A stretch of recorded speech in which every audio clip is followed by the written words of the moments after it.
Hi, everybody. Thanks for joining me for the second in this short three-part series of Leading with Decency. In the first video, we talked about some common pitfalls that we see in leadership styles, among them command and control, default, micromanagement, distrust, poor communication, defensiveness, and unethical behavior. There are some materials that are included with this series, and you can look at those materials in conjunction with the videos or afterwards. And of course, if you want to hear more about these common pitfalls, be sure to watch the video just prior to this one.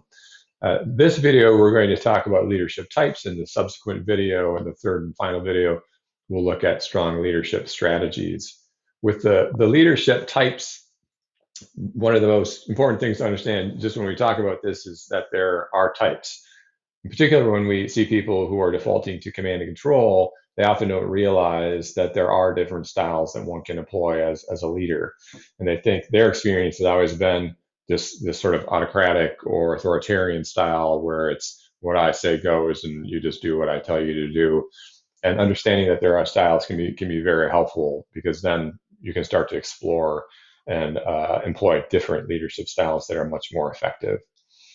The first one on this list is transformational, and it just means the style where the leader is in that position to help others develop.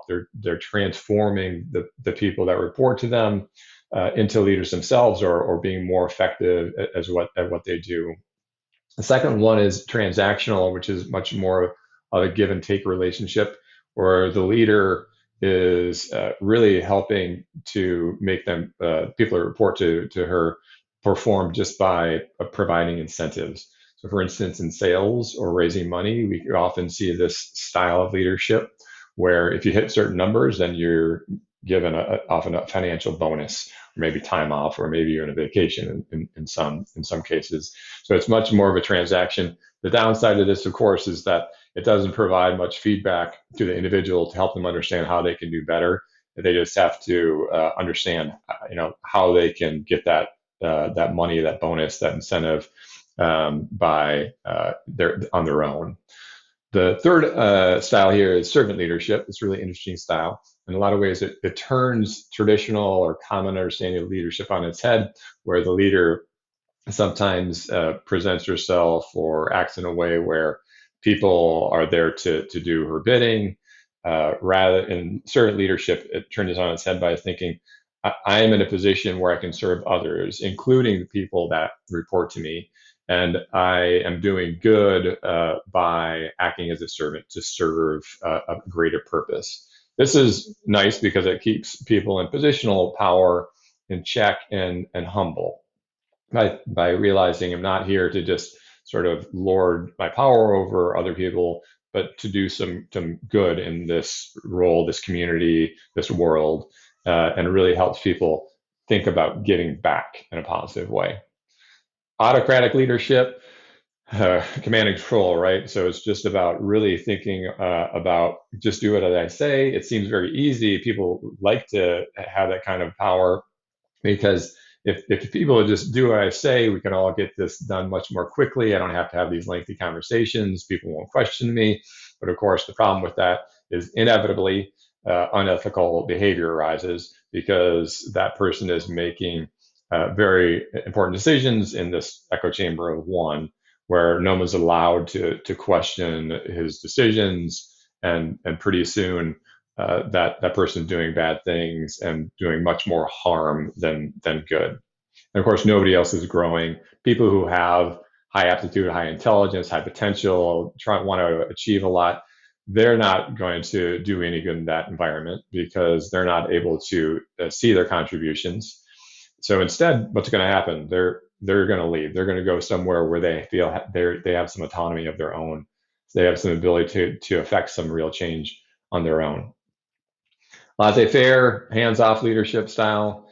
It may sound nice, but you have to be careful here because you want to be in an environment where your leader is actually contributing. Sure, you want your own autonomy, but you also, as a leader, you should be helping other people.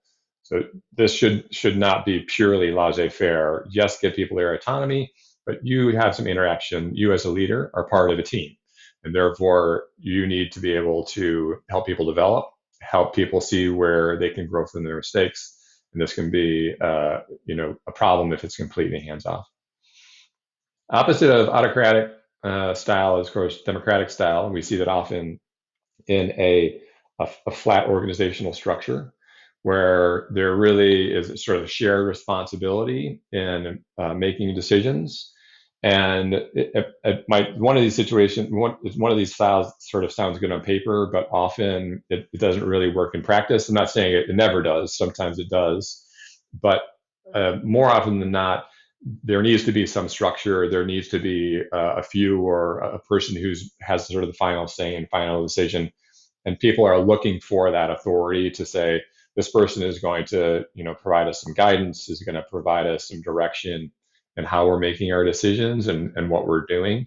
And trying to share that and disperse that authority among, say, 50 people can often become confusing and problematic.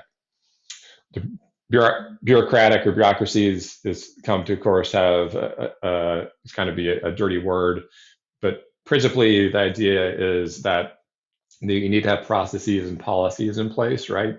So that there's a standardization to help promote productivity, to increase productivity and minimize mistakes and errors.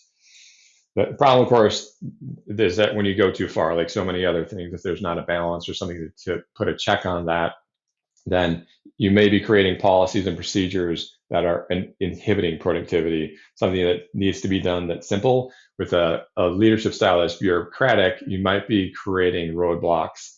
And rather than standardizing something and giving people sound direction, in fact, you may be creating some roadblocks and obstacles rather than streamlining them. Charismatic leadership style. A leader, of course, likes it's a nice tool to have in your toolbox to be charismatic. It certainly helps with persuasion and influence.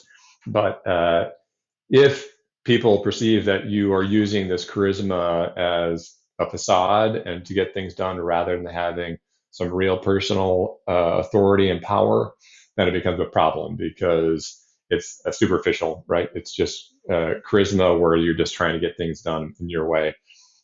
Having said that, it's a powerful tool, and if you can sort of help people like you in that way, likability is tricky too. We don't want to get into that territory, but people who are drawn to you because of the way that you interact with them, and we'll talk about this more when we talk about emotional intelligence, is having social skills. This can be very powerful as a leader, but if it's your go-to leadership type, you might have some problems because it's superficial. The last one we'll talk about here is situational leadership. In a lot of ways, it's more about management, but the idea here is that you are going to look at any given situation and alter your leadership style accordingly. In the next video, this is going to be the first thing we talk about, and it's just important to understand that in any given situation, for the people that are reporting to you, you have to alter how you are interacting with them, how you're giving them direction, how you're delegating, rather than just saying, I am a transformational leader or I am a laissez-faire leader. You probably kind of alter these things according to the situation.